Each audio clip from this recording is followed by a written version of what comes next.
இன்றைய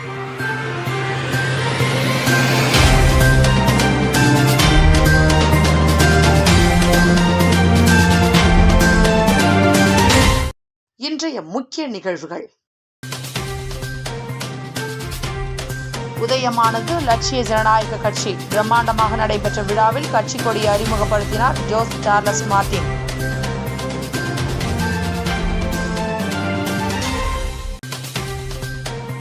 ஆளும் கட்சியினரும் எதிர்கட்சியினரும் சிண்டிகேட் அமைத்து மக்களை ஏமாற்றி வருகின்றனர். கட்சி துவக்க விழாவில் ஜோஸ் சார்லஸ் மார்டின் பரபரப்பு பேச்சு.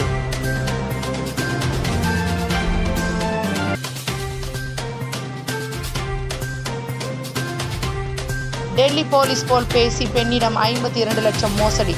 சைபர் கிரைம் கும்பலுக்கு போலீசார் வலை.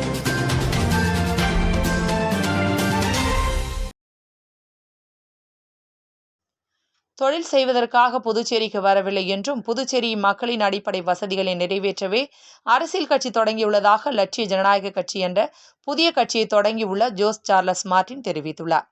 புதுச்சேரியில் தேசிய மக்கள் மன்றம் என்கிற பெயரில் இயங்கி வந்த மக்கள் மன்றத்தை லட்சிய ஜனநாயக கட்சி என்ற பெயரில் புதிய அரசியல் கட்சியாக மாற்றி அதற்கான கொடியையும் தொழிலதிபரும் சமூக சேவகருமான ஜோஸ் சார்லஸ் மார்டின் அறிமுகப்படுத்தினார். புதுச்சேரி உப்பளம் பழைய துறைமுகத்திலிருந்து 100க்கும் மேற்பட்ட படகுகள் மூலம் கடலில் அணிவகுப்பாக நின்று தனது கட்சியின் கொடியை ஜோஸ் சார்லஸ் மார்டின் அறிமுகப்படுத்தினார். நீலம், வெள்ளை, சிவப்பு நிறத்தில் கையில் வேலி ஏந்திய சிங்கம், 6 நட்சத்திரங்கள், நெற்கதிருடன் LJK என பதிக்கப்பட்ட லட்சிய ஜனநாயக கட்சி கொடிக்கு மும்மத பூஜை செய்யப்பட்டது. அதனைத் தொடர்ந்து பாண்டி மெரினா கடற்கரையில் நடைபெற்ற நிகழ்ச்சியில் பேசிய ஜோஸ் சார்லஸ் மார்டின், புதுச்சேரியில் வந்து பணம் சம்பாதிக்கப் போவதாக சிலர் புரளியை கிளப்பி வருவதாகவும், புதுச்சேரியில் அடிப்படை உள்ளிட்டவைகளுக்காக கஷ்டப்படும் மக்களுக்காக கட்சி தொடங்கப்பட்டுள்ளதாகவும், இங்கு உயிரை காக்கும் மருந்தில் கூட ஊழல் நடைபெறுகிறது, அதனையும் நாங்கள் தான் வெளிக்கொண்டு வந்தோம் என்றார். தொடர்ந்து பேசியவர், ஆளும் அரசு மற்றும் எதிர்க்கட்சிகள் சிண்டிகேட் போட்டுக்கொண்டு மக்கள் பிரச்சினை தொடர்பாக கேள்வி கேட்பதில்லை என்றும், லோக்கல் அரசியல் செய்ய வரவில்லை, புதுச்சேரிக்கு வரவில்லை, உலக வரைபடத்தில் நம்பர் 1 புதுச்சேரியை மாற்ற வந்துள்ளதாகவும், மக்களை நடுத்தெருவுக்கு கொண்டு வந்துள்ள நிலையில் அவர்களுக்கு நல்லது செய்ய வந்துள்ளதாகவும், படித்து முடித்த பின்னர் இளைஞர்கள் அரசியலுக்கு யாரும் வரும் எண்ணம் இல்லை, யாரோ போடும் சட்டம் என்ன என தெரியாமல் யாருக்கோ வேலை செய்து வாழ்க்கையை நாசமாகி கொண்டிருக்கிறார்கள். குண்டுச்சட்டியில் குதிரை ஓட்ட புதுச்சேரி வரவில்லை, ஊழலை ஒழித்து சிங்கப்பூர், டென்மார்க் போன்ற நாடாக புதுச்சேரி மாற்றுவேன் எனவும், இந்த முடிவை எடுக்கவில்லை என்றால் 5 ஆண்டுகள் பின்தங்கிவிடுவோம், வேலை வாய்ப்பு இல்லாத காரணத்தால் இளைஞர்கள் வழிமாறி செல்வதாகவும் ஜோஸ் சார்லஸ் மார்டின் தெரிவித்தார். புதுச்சேரியில் வந்து இங்கே காசு சம்பாதிக்கிறதுக்காகவும் வேற எங்கேயும் காசை சம்பாதிக்க முடியாத மாதிரியும் இங்கே வந்து தான் இந்த மக்களை வச்சு சம்பாதிக்க போகிறோன்னு சொல்லி சில பொருளியெல்லாம் கிளப்பிட்டு இருக்காங்க. எனக்கு அரசியல் வரணுங்கிற எந்த ஒரு அவசியமோ மக்கள்கிட்ட இருக்க ஏமாற்றி சம்பாதிக்கணுங்கிற எந்த ஒரு நோக்கமோ இல்லை.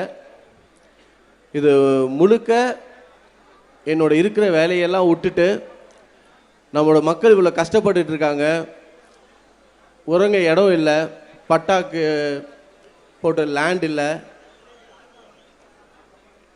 உணவு பிரச்சனை, குடிநீர் ஒழுங்காக விநியோகம் பண்ண முடியல, கழிவு நீர் கறந்து உயிர்கள்லாம் பாதிக்கப்படுகிறது, ஒரு 3 மாத குழந்தை ஒரு டாக்டர் ஹெல்த் சென்டரில் ஒரு நல்ல ஒரு டாக்டர் கூட இல்லாமல் அதை சூப்பர்வைஸ் பண்ண முடியாமல் ரீசெண்டாக தவறியிருக்காங்க. மருத்துவ ஊழல் எந்த அளவுக்கு போயிடுச்சுன்னா, எல்லாத்தையும் தாண்டி கடைசியில் மனிதர்கள் வாழக்கூடிய அந்த உயிர் காக்கக்கூடிய ஒரு மருந்தில் கூட ஊழல் பண்ண ஆரம்பிச்சிட்டாங்க. இதெல்லாம் நம்ம வந்ததுக்கப்புறம் தான் இதெல்லாம் வெளியில் கொண்டு வந்துருக்கோம். இங்கே இருக்கிற ஆளுங்கட்சியும் சரி, இங்கே இருக்கிற எதிர்கட்சியும் சரி, எல்லாருமே ஒரு சிண்டிகேட் போட்டு யாரையுமே கேள்வி கேட்கறதில்ல. சர்வதேச மாற்றுத்திறனாளிகள் தினத்தை முன்னிட்டு புதுச்சேரி சமூக நலத்துறை சார்பில் மாற்றுத்திறனாளிகளுக்கான விளையாட்டுப் போட்டிகள் நடைபெற்றது. புதுச்சேரி அரசின் சமூக நலத்துறை சார்பில் சர்வதேச மாற்றுத்திறனாளிகள் தின விழா வருடா வருடம் கொண்டாடப்படும். அதன்படி உப்பளம் இந்திரா காந்தி விளையாட்டு மைதானத்தில் மாற்றுத்திறனாளிகளுக்கான விளையாட்டுப் போட்டிகள் இன்று நடைபெற்றது. இதில் லெமன் தி ஸ்பூன், பந்து வீச்சு, மாற்றுத்திறனாளிகளின் வாகனத்தில் பைக் ரேஸ், வட்டப்பந்து வீச்சு உள்ளிட்ட பல்வேறு போட்டிகளில் புதுச்சேரியை சேர்ந்த ஏராளமான மாற்றுத்திறனாளிகள் ஆர்வமுடன் கலந்து கொண்டு மகிழ்ச்சி அடைந்தனர். போட்டியில் வெற்றி பெற்றவர்களுக்கும் பங்கேற்றவர்களுக்கும் சமூக நலத்துறை இயக்குநர் ராகினி பரிசுகள் வழங்கினார். நிகழ்ச்சிக்கான ஏற்பாடுகளை துறையின் ஊழியர்கள் செய்திருந்தனர். புதுச்சேரி கடற்கரை சாலையில் இலவச ஆம்புலன்ஸ் வழங்கும் விழாவில் பங்கேற்ற கேபிஒய் பாலா, தாவேகாவில் இணைய திட்டமா என்ற கேள்விக்கு அரசியல் நோக்கம் ஏதுமில்லை என்றும், படையப்பா ரிலீஸில் நானும் பார்த்தேன் என தெரிவித்தார். புதுச்சேரியில் செயல்பட்டு வரும் தேடல் சேவகன் அமைப்பிற்கு 3 லட்சம் மதிப்பிலான இலவச ஆம்புலன்ஸை நடிகை கேபிஒய் பாலா வழங்கினார். இந்த ஆம்புலன்ஸை பயன்படுத்த பணம் ஏதும் கிடையாது, மக்கள் இலவசமாக பயன்படுத்திக் கொள்ளலாம் என ஆம்புலன்ஸை வழங்கிய பாலா தெரிவித்தார். பின்னர் செய்தியாளர்களுக்கு பேட்டியளித்த பாலா, எந்த ஒரு அரசியல் நோக்கமும் இல்லை, சம்பாதிப்பதை சேவை செய்ய வேண்டும் நோக்கம் மட்டுமே, கடைசி வரைக்கும் சம்பாதிப்பது சேவை செய்ய வேண்டும் என்றார். மேலும் விஜய் கட்சியில் சேர இருப்பதான கேள்விக்கு அரசியல் நோக்கம் ஏதுமில்லை, கடைசி வரை சேவை செய்ய வேண்டும் என்பதே தனது விருப்பம் என பாலா தெரிவித்தார். தொடர்ந்து படையப்பா ரிலீஸ் சிறப்பு, நானும் சென்று பார்த்தேன் என தெரிவித்தார். இந்த வண்டி எந்த விதமான அமௌண்ட்டோ எதுவுமே கிடையாது, இலவசமா எல்லாருக்குமே ஒரு என்னது வாழும்போது எவ்வளவு கஷ்டம் இருந்தாலும் சாகும்போது சந்தோஷமா போகணுன்றது தான். ஸோ அதுக்காக ஒரு இலவசமா அமர்வு வச்சு என் செலவோட சொந்தமா கொடுக்கணும்னு நினைச்சேன். அதுவும் இப்படி ஒரு அற்புதமான உள்ளங்களை என்கரேஜ் பண்றது தானே எனக்கு ஒரு எதுவுமே இல்லை.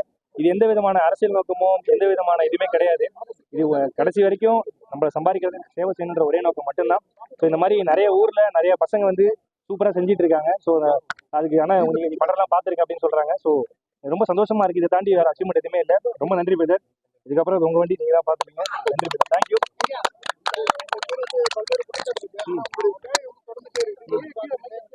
ஆனா நம்ம வேலை இதானே, நம்ம வேலை கடைசி வரை நம்ம சம்பாதிக்கிறத பண்ணிக்கிட்டே இருக்கோம், அதை பண்ணிக்கிட்டே இருப்போம். அது நம்ம ஒண்ணுமே இல்லை. ஐயோ அதானே, நமக்கு அரசியல் நோக்கம் எதுவுமே கிடையாது. அந்த அளவுக்கு எனக்கு அறிவு கிடையாது. அவனுக்கு பெரிய ஆள் இல்லை, நான் ரொம்ப சாதாரண ஆளு. நான் சம்பாதிக்கிறது கடைசி வரைக்கும் சினிமாவில் சம்பாதிக்கிறது எல்லாத்தையுமே மக்களுக்கு செய்யணும், அவ்வளவுதானே. ஏன்னா மக்கள் பட பிரச்சனை வாங்கி அது ஒரு கிளினிக்ல கட்டிட்டு இருக்கோம், இலவச கிளினிக் கட்டிட்டு இருக்கோம். அது எப்போ முடியுன்றப்ப கரெக்டான டைம்ல போயிட்டு இருக்கு. அடுத்த படம் போயிட்டு இருக்கு. ஸோ இந்த படம் காந்தி கண்ணாடிக்கு மக்கள் கொடுத்த வரவேற்பு ரொம்ப பெருசு. அதுலேயும் பாண்டிச்சேரியில மக்கள் கொடுத்த வரவேற்பு ரொம்ப பெருசு. ஸோ அதுக்கடுத்து ஒரு சிறப்பான படம் ஒன்று பண்ணிட்டு இருக்கேன். ஸோ கண்டிப்பா உங்கள்கிட்ட வந்து சொல்லுவேன். புதிதாக கட்டப்பட்ட லாஸ்பேட்டை காவல் நிலையத்தை துணைநிலை ஆளுநர் கைலாஷ்நாதன் திறந்து வைத்தார். கிழக்கு கடற்கரை சாலையில் புதிதாக கட்டப்பட்டுள்ள லாஸ்பேட்டை காவல் நிலைய கட்டிட திறப்பு விழா நடைபெற்றது. இதில் சிறப்பு விருந்தினராக துணைநிலை ஆளுநர் கைலாஷ்நாதன் கலந்து கொண்டு காவல் நிலைய கட்டிடத்தை திறந்து வைத்தார். முதலமைச்சர் ரங்கசாமி, சட்டப்பேரவைத் தலைவர் செல்வம், உள்துறை அமைச்சர் நமச்சிவாயம், பொதுப்பணித்துறை அமைச்சர் லட்சுமி நாராயணன், காவல்துறை இயக்குநர் ஷாலினி சிங் மற்றும் காவல்துறை உயர் அதிகாரிகள் இந்நிகழ்ச்சியில் கலந்து கொண்டனர்.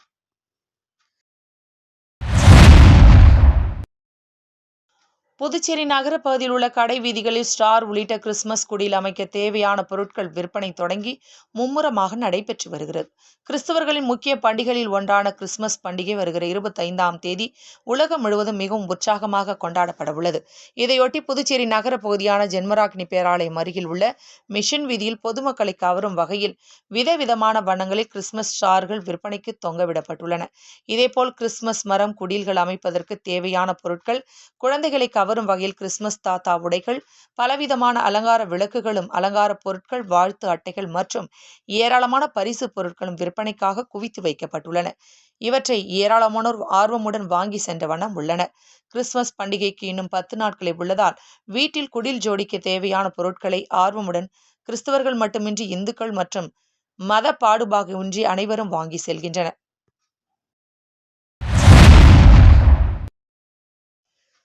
டெல்லி போலீஸ் அதிகாரி போல் பேசி பெண்ணிடம் ரூபாய் 52 லட்சம் மோசடியில் ஈடுபட்ட மர்ம நபர் குறித்து போலீசார் விசாரித்து வருகின்றனர். புதுச்சேரி வைத்திக்குப்பத்தை சேர்ந்த பெண்ணை தொடர்பு கொண்ட மர்ம நபர் டெல்லி தொலைத்தொடர்பு ஒழுங்குமுறை ஆணைய அதிகாரி போல் பேசியுள்ளார். அதில் அந்த பெண் பெயரில் சட்டவிரோத பணம் மற்றும் தகவல் பரிமாற்ற மோசடி கண்டறியப்பட்டுள்ளதாக தெரிவித்தார். மேலும் இது தொடர்பாக விசாரணை நடத்த டெல்லி போலீசார் தொடர்பு கொள்வார் என கூறினார். இதனையடுத்து சிறிது நேரத்தில் பெண்ணை தொடர்பு கொண்ட மற்றொரு மர்ம நபர் டெல்லி போலீஸ் என அறிமுகப்படுத்தி பேசியுள்ளார். பேசியுள்ளார். அதில் பல்வேறு பண மோசடி குற்றத்தில் ஈடுபட்டதற்கான ஆதாரங்கள் இருப்பதால் வழக்கு பதிவு செய்யப்பட்டுள்ளதாக தெரிவித்துள்ளார். மேலும் அந்த வழக்கில் இருந்து விடுவிக்க பணம் அனுப்புமாறு கூறியுள்ளார். இதை நம்பிய அப்பெண் ரூபாய் 52 லட்சத்தை மர்ம நபருக்கு அனுப்பி ஏமாந்தார். இதுகுறித்து அப்பெண் அளித்த புகாரின் பேரில் புதுச்சேரி சைபர் கிரைம் போலீசார் வழக்கு பதிந்து விசாரித்து வருகின்றனர்.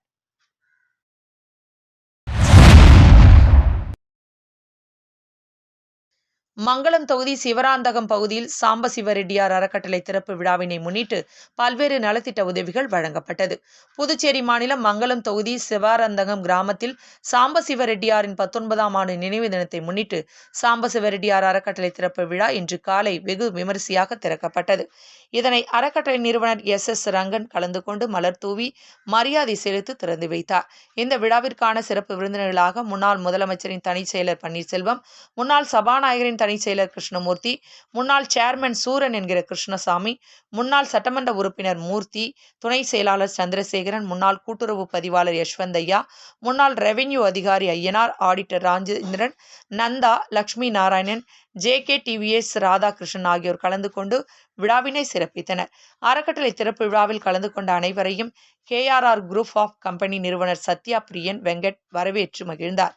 இதில் நலத்திட்ட உதவிகளாக மங்களம் மாரியம்மன் ஆலயத்திற்கு 1 லட்சம் ரூபாயும், சிவராந்தகம் அரசு தொடக்கப்பள்ளிக்கு 1 லட்சம் ரூபாயும், சிவராந்தகம் சுந்தரமூர்த்தி விநாயகர் ஆலயத்திற்கு 10,000 ரூபாயும், மாரியம்மன் கோவிலுக்கு 10,000 ரூபாயும், சிவராந்தகம் நூலகத்திற்கு 25,000 ரூபாயும், விளையாட்டு வீரர்களுக்கு வாலிபால் நெட் உள்ளிட்ட உபகரணங்களும், மேலும் 2 நபர்களுக்கு தள்ளுவண்டி வாங்குவதற்கு தலா 9,000 ரூபாயும் வழங்கப்பட்டது. அதனைத் தொடர்ந்து 2026ஆம் ஆண்டு புத்தாண்டை வரவேற்கும் விதமாக விழாவில் கலந்து கொண்ட பொதுமக்கள் அனைவருக்கும் காலண்டர் மற்றும் 1 கிலோ சர்க்கரை வழங்கப்பட்டது.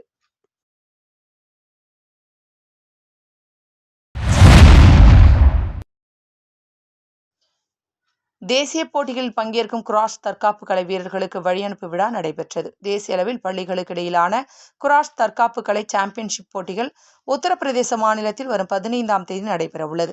இதில் பங்கேற்க புதுவை குராஷ் தற்காப்பு கலை வீரர்கள் புதுவையிலிருந்து கிளம்பி சென்றனர்.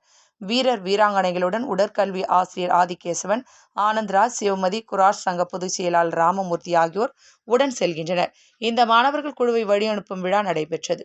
புதுவை கூட்டுறவுத்துறை அதிகாரி இந்திரமோகன், ஆதித்யா பாரதிதாசன் பள்ளி முதல்வர் ஆலன் டைட்டஸ், பொதுப்பணித்துறை முன்னாள் கண்காணிப்பாளர் இளையநம்பி, சங்க நிர்வாகிகள் பச்சையப்பன், ராமச்சந்திரன் மற்றும் மூத்த பயிற்சியாளர்கள் மாணவர்களை வாழ்த்தி தேசிய அளவில் வெற்றி பெற்று பதக்கம் வென்று வர வாழ்த்துக்களை தெரிவித்தனர்.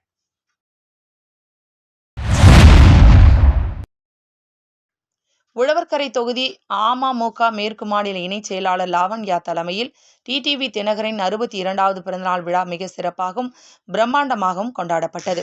தமிழகம் மற்றும் புதுச்சேரி முழுவதும் சிறப்பாக கொண்டாடப்பட்டு வரும் அம்மா மக்கள் முன்னேற்ற கழக பொதுச் செயலாளர் TTV தினகரன் பிறந்தநாள் விழாவின் ஒரு பகுதியாக உழவர்கரை தொகுதியில் நலத்திட்ட உதவிகள், அன்னதானம் உள்ளிட்ட பல்வேறு நிகழ்ச்சிகளுடன் கோலாகலமாக கொண்டாடப்பட்டது.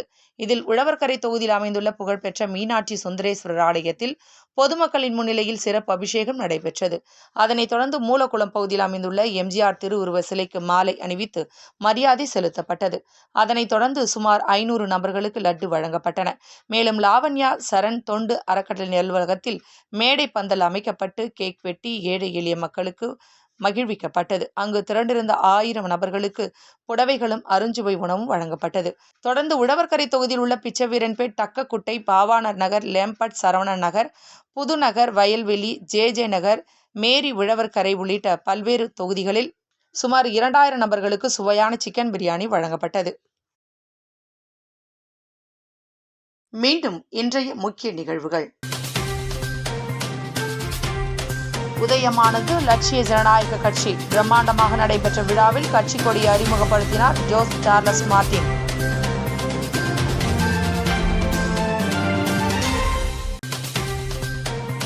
ஆளும் கட்சியினரும் எதிர்க்கட்சியினரும் சிண்டிகேட் அமைத்து மக்களை ஏமாற்றி வருகின்றனர். கட்சி துவக்க விழாவில் ஜோஸ் சார்லஸ் மார்டின் பரபரப்பு பேச்சு.